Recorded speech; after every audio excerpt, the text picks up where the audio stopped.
Hepinize Taşkent'ten selamlar. Günaydın. Dün akşam ya da dün gece Buhara'dan gece treniyle Taşkent'e geldik. Tren yolculuğu nasıldı? Hindistan'daki trenden daha kötü olamaz diye düşünüyordum. Oldu. Ama oldu. Çok kötüydü. Normalde Özbekistan'da hızlı tren var ama bu gibi işte Mayıs-Haziran aylarında yüksek sezonda bilet bulamıyorsunuz. En az bir ay öncesinden bilet almanız gerekiyor. Maalesef biz de bileti alamadık ve gece trenine kaldık ki onda bile yer yoktu. Son 3 bileti almıştım. Kendimizi şanslı hissetmiştik son 3 bilet diye ama. Yani yataklı tren ama tek vagonda 45 kişisiniz ve arada bölme yok. Gece nasıldı? Kötüydü. çok gürültülü. Yani aksıran, tıksıran, yanımızdaki 3 kişi horluyordu ama öyle böyle horlama değil yani. Hep farklı perdeden.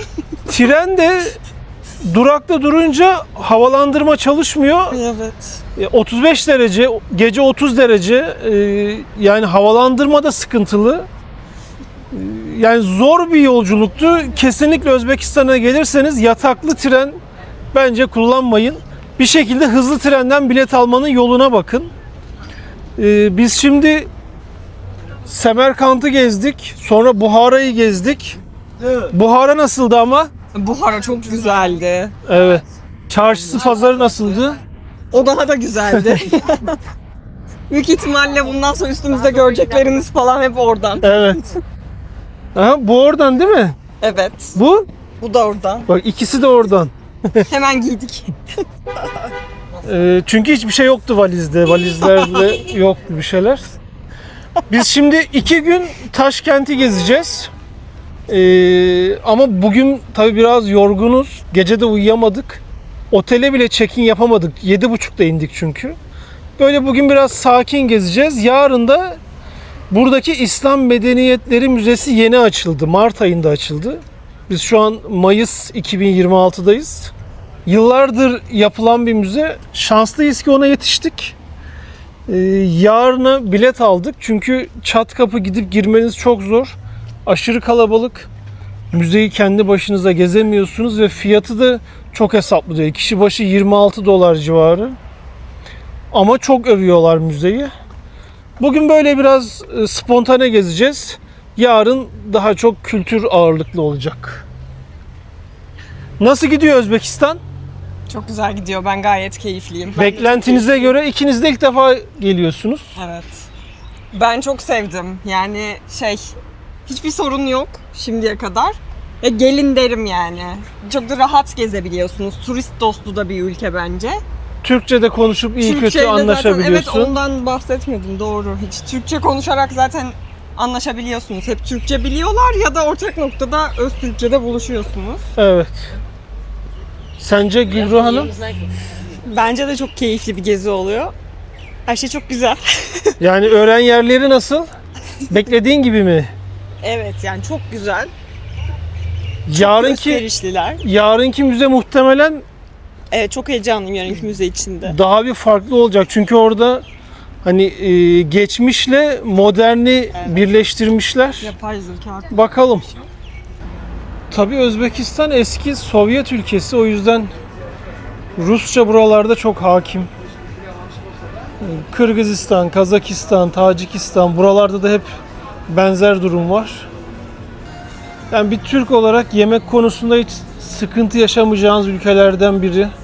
Bizim damak tadımıza yakın bayağı bir şeyleri var. Zaten Özbek pilavı bile başlı başına bir olay.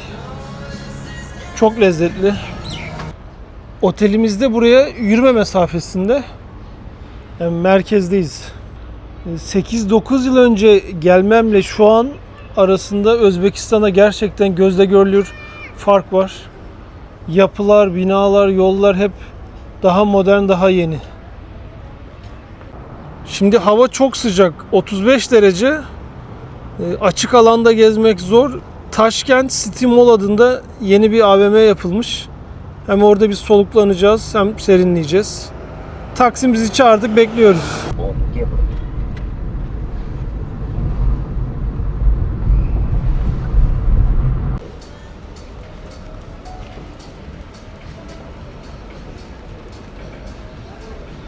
Sanki Türkiye'de bir AVM'ye gelmiş gibi.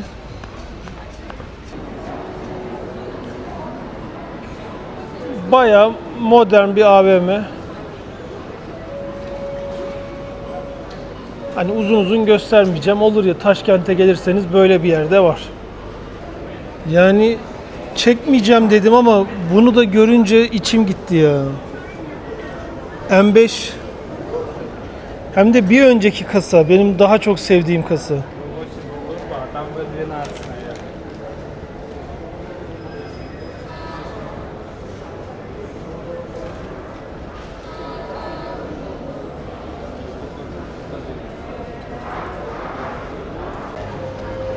Bu kadar çok otomobilde beklemiyordum. Rolls Royce.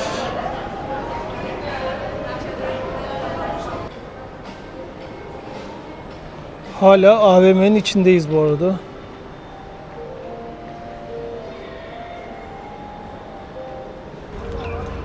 Taşkent'in belki de en büyük pazarı, çarşı pazara geldik.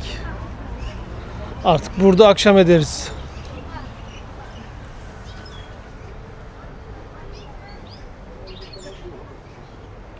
Buhara'da gördüğümüz şeylerin aynıları buralarda da var.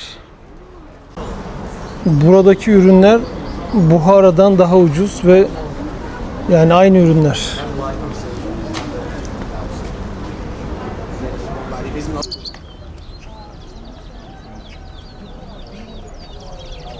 Biri içeride, biri dışarıda.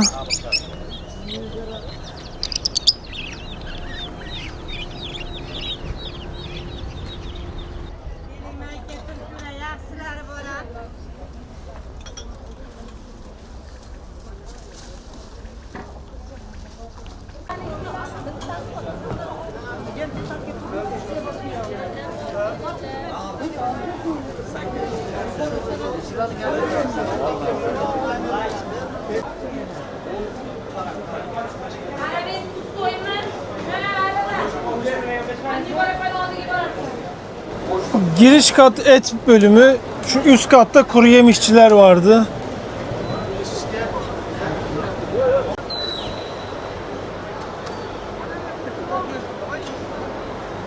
Buralarda at eti kıymetli. Şu kuru üzümler çekirdeksiz, inanılmaz lezzetli. Bunlardan bayağı aldık. Cevizler çok lezzetli. Kuru yemiş buralarda inanılmaz iyi.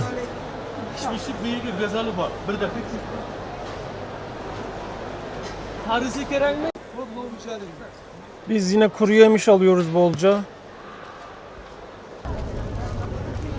Bohçalarımızı doldurduk, gidiyoruz.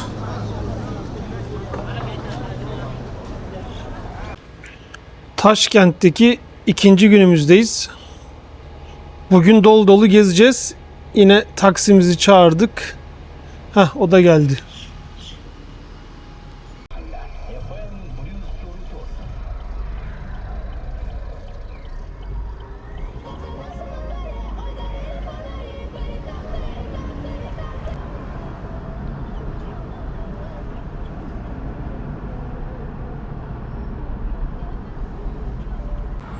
Taşkent'in eski şehir merkezine geldik.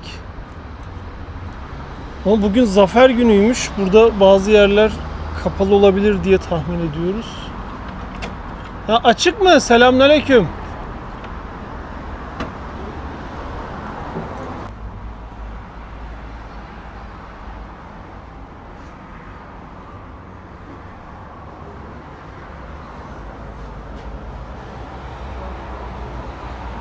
Şu kapının, tokmağın güzelliğine bakar mısınız?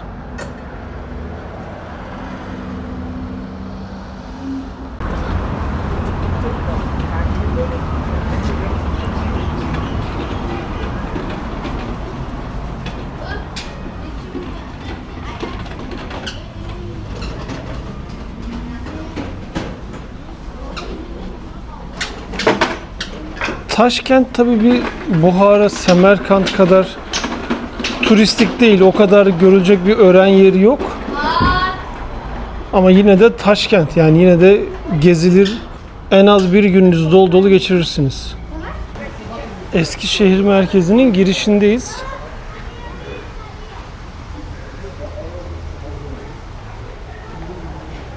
Taşkent, Eskişehir, Zarkaynar Koçası.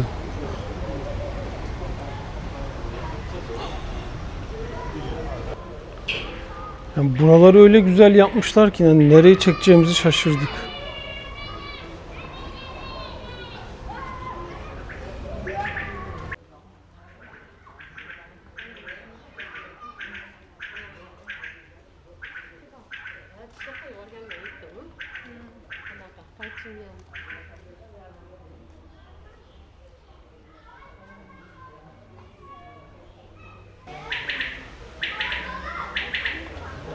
Bakın bu kuş sesi şuradan geliyor.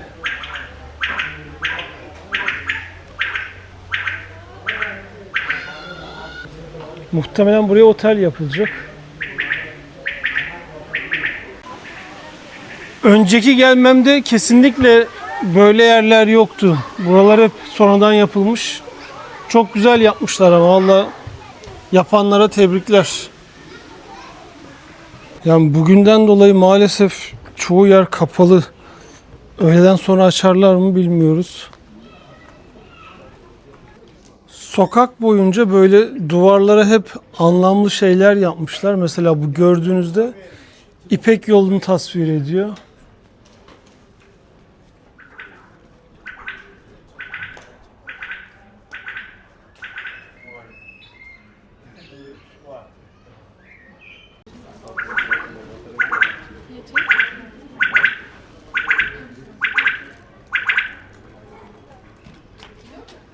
Yani böyle bir kültür var ya.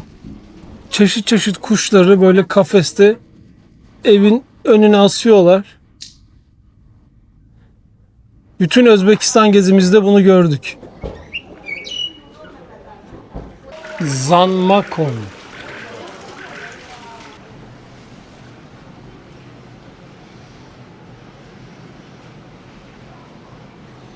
Bakın beşiğin altı delik.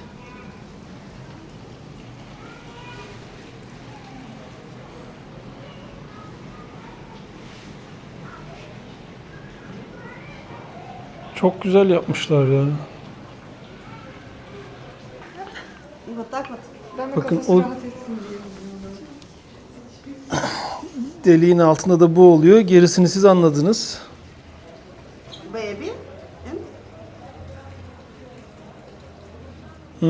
O da küçük tuvalet için.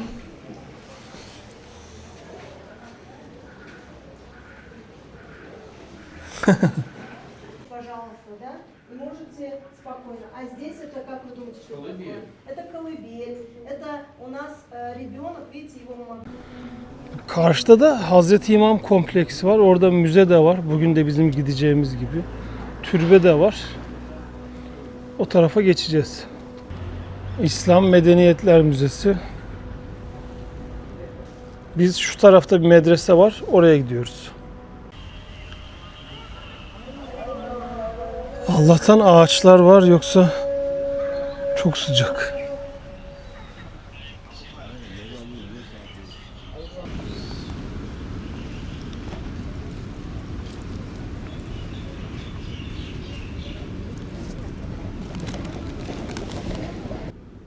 Taşkent'te 1966'da bir deprem olmuş.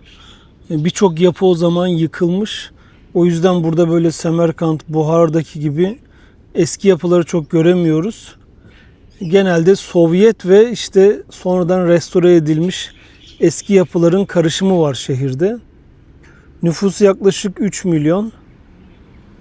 Yine Orta Asya'nın önemli şehirlerinden biri. İpek yolunun üstünde olmasının da büyük etkisi var. Aha da atladı. Özbekistan gezimizde dut ağacı çok gördük. Aleykümselam. Gördüğümüz yerde de yiyoruz. Aha.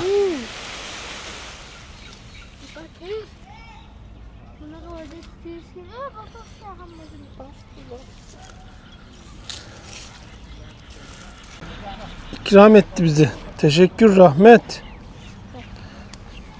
Rahmet. Ay çok güzel.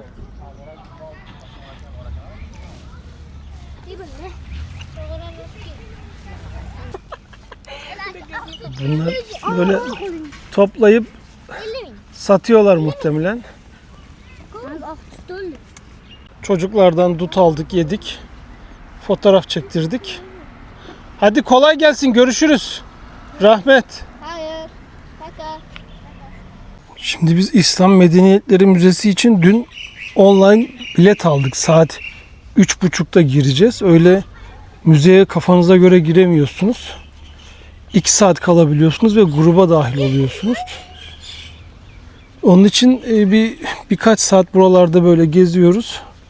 Sonra müzeye geçeceğiz. Bu sağ taraf Barakan Medresesi. Karşı taraf müze, İslam Medeniyetleri Müzesi. Önceden şu küçük yerin içinde önemli bir Kur'an-ı Kerim vardı, çok eski. Onu müzenin içine taşımışlar. Arkada cami var. Önce camiden başlıyoruz. Tabii Buhar'daki Kalon minaresinden sonra bu da yine çok güzel ama Buhar'daki daha iyi.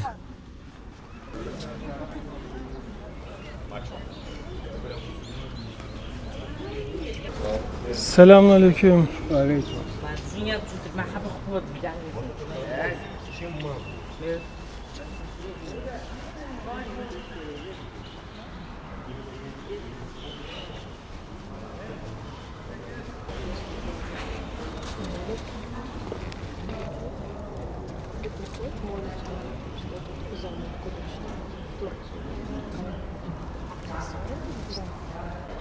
Bu cami de benim önceki gelmemde böyle ziyarete çok açık değildi. Restore ediliyordu. İyi kötü her şeyi artık bitirmişler. Biraz oturması kalmış. 1-2 yıl sonra buralar çok daha güzel olur. Şimdi medrese tarafı var.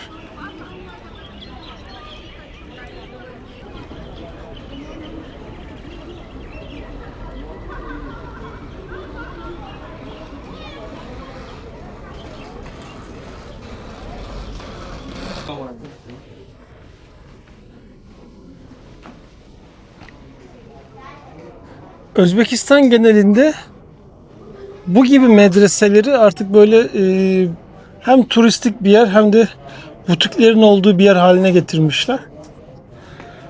Hani bence güzel de yapmışlar. Otantik bir havası var. Bayağı iyi el iş şeyleri de bulabiliyorsunuz. Özellikle de biz Buhara'dan çok güzel minyatür işler aldık.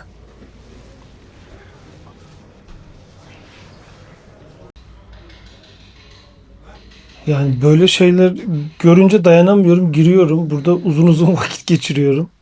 Yine çok güzel şeyler var. Şuna bakar mısınız?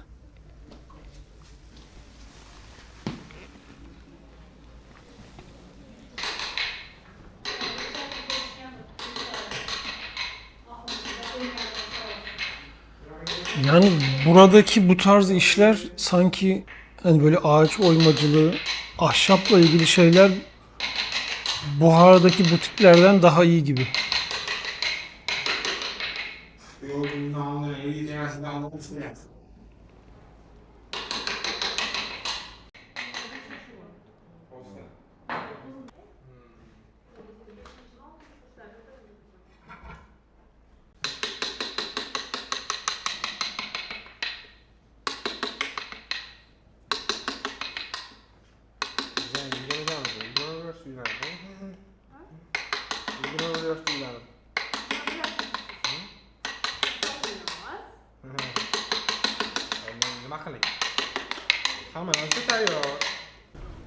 Şimdi müzenin inanılmaz güzel olduğu söyleniyor ama işte bazı problemler varmış. Rahat gezemiyorsun. Girişi çok problem.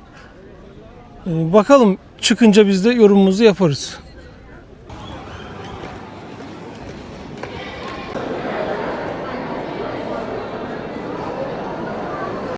Biz İngilizce gruptayız. Kulaklıkları takacağız.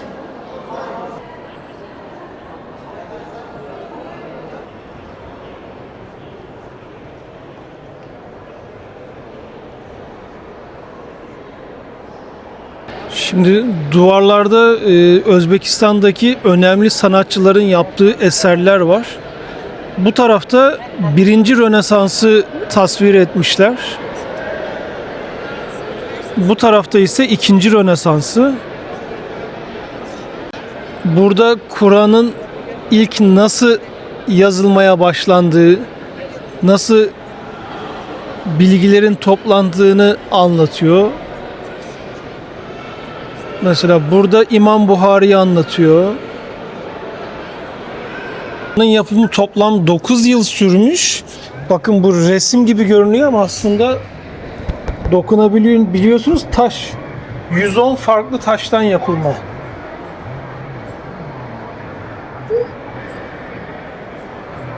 Dün müzeye 9.000 ziyaretçi gelmiş. Bugün 10.000 olmasını bekliyorlar, tahmin ediyorlar.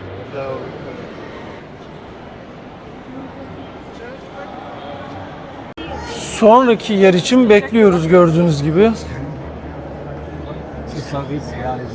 15 dakikadır aynı yerde bekliyoruz.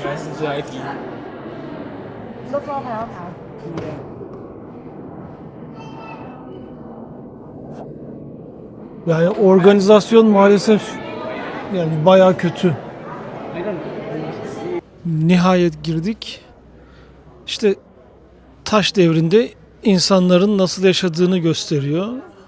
Yani bunları görmek için gelmedik aslında da bakalım hangi eserler var, ne var. Bu bronz heykel yaklaşık 3000 yıllık olduğu tahmin ediliyor. Özbekistan'da bulunmuş.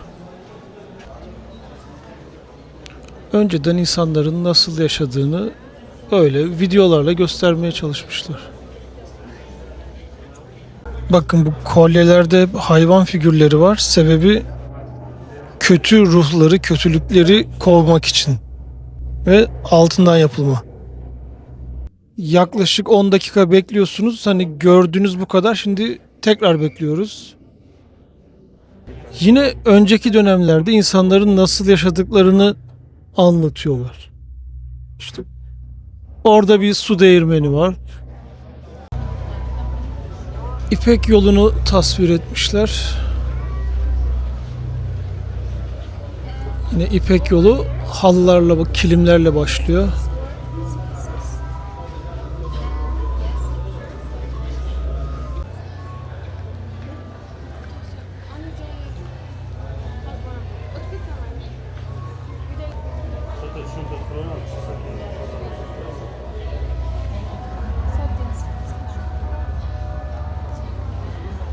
...710. yıldan kalma bir evlilik sözleşmesiymiş.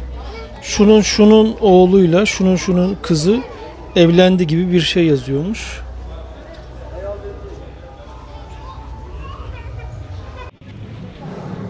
Eski Taşkent bölümüne geldik. Burada tabii bıçak ve kılıç yapımı çok önemli.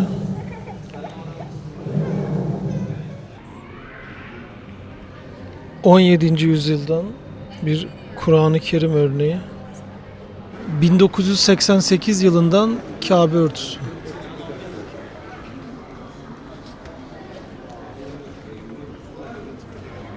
O sarılar altınmış tamamen.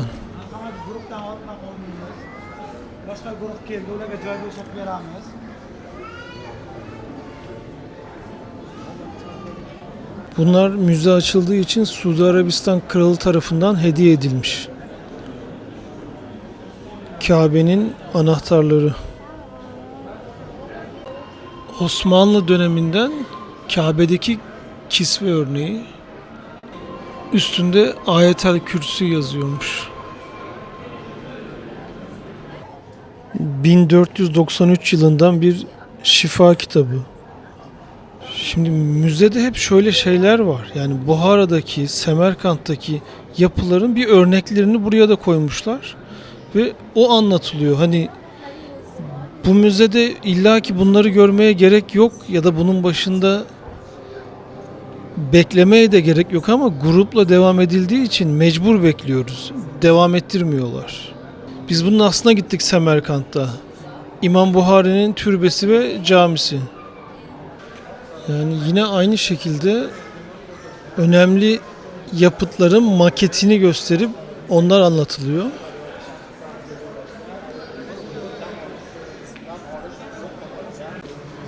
Bu öndeki Timur döneminden bir Kur'an bölümü.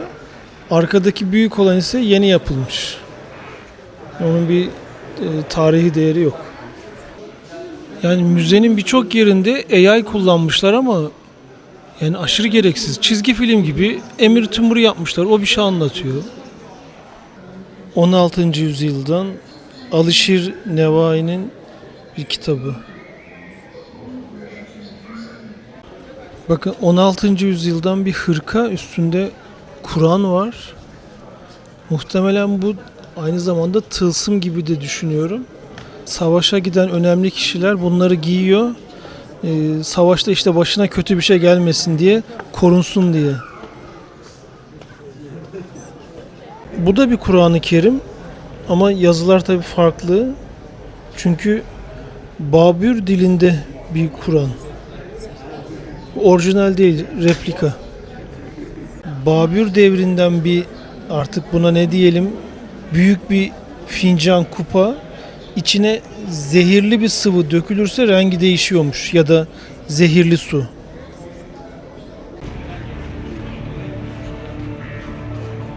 This is the land where a great empire was built across more than 30 countries of the each found a patron.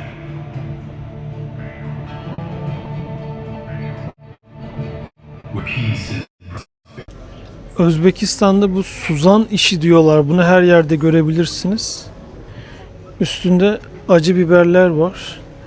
Onun sebebi hani sivri dilli de denir ya. Onu anlatmak istemiş yapan Suzan.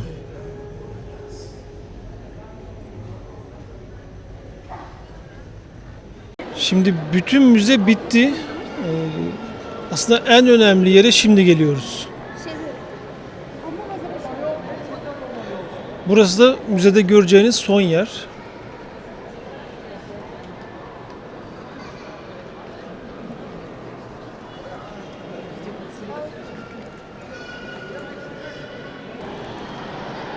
Şimdi önceden bu Kur'an-ı Kerim hemen buradaki başka küçük müze gibi bir yerdeydi. Ben yakından videosunu da çekmiştim.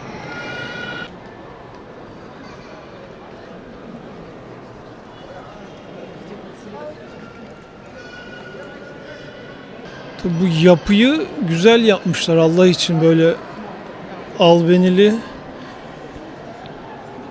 Şu etraftaki yerlerde de yine eski Kur'an örnekleri var. Şuralarda. 18. yüzyıldan Kur'an örnekleri. Kimisi daha yeni, yani kimisi 2000'li yıllardan.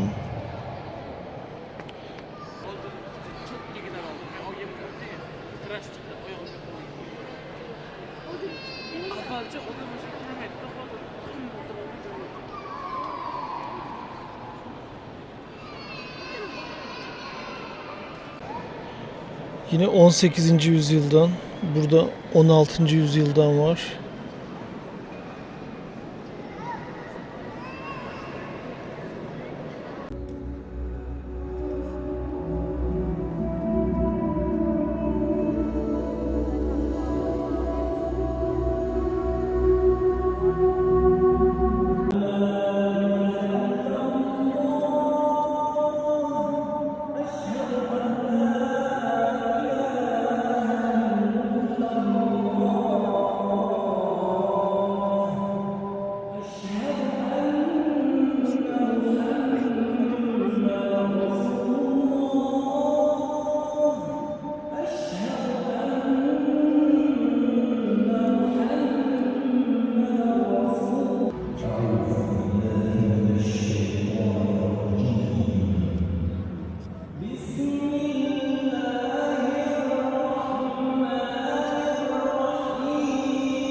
2,5 saatte müzeden çıktık. Tabii buraya çok büyük beklentiyle gelmiştik. En azından ben öyleydim. Kesinlikle.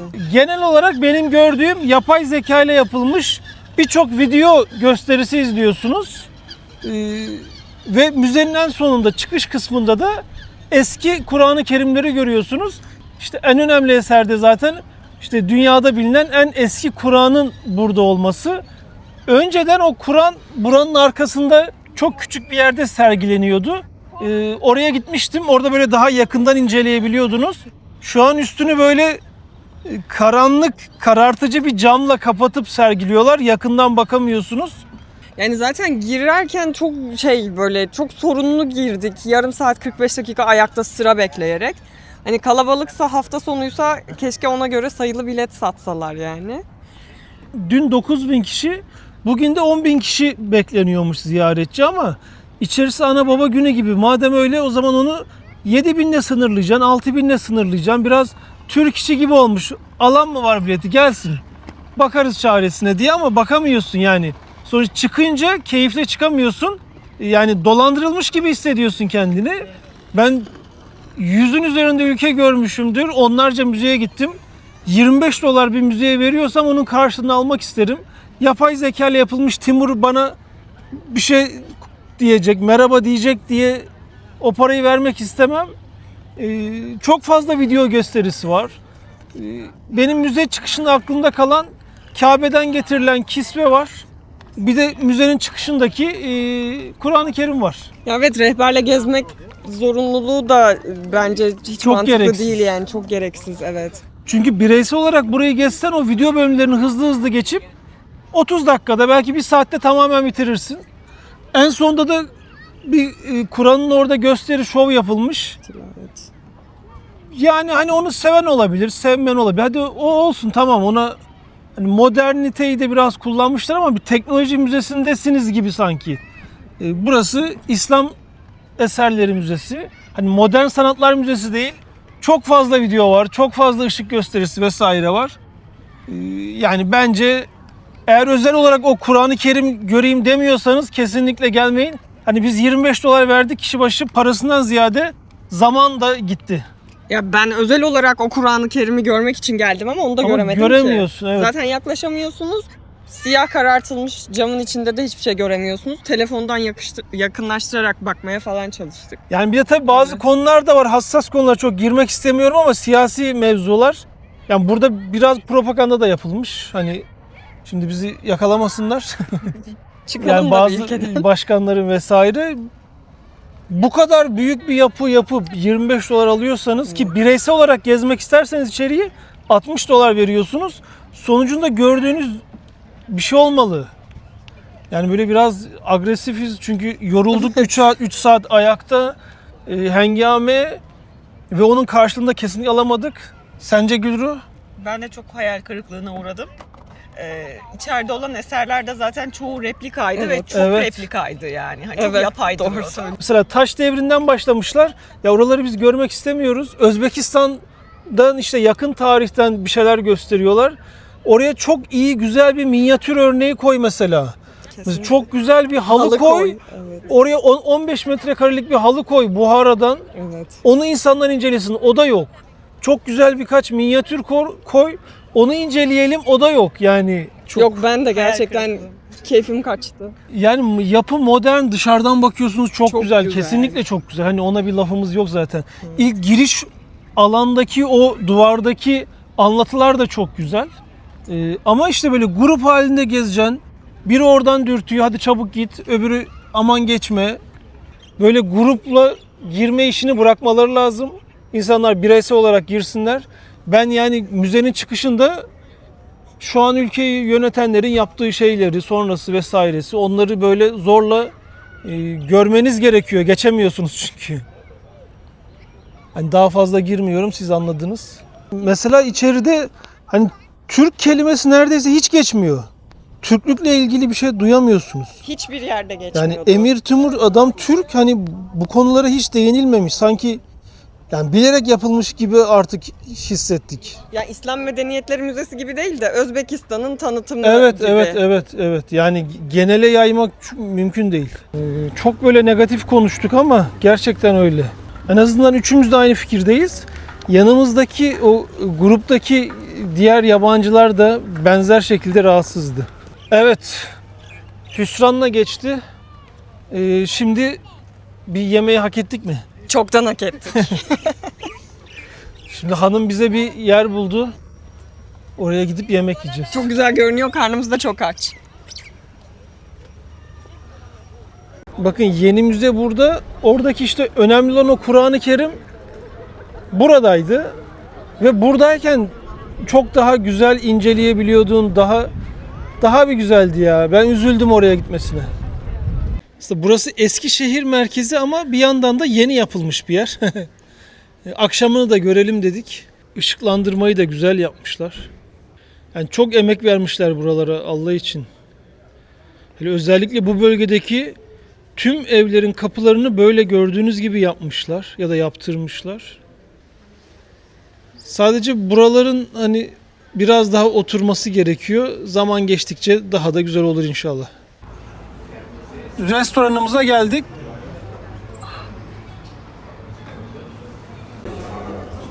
Peynirli çiğ börekle başlıyoruz.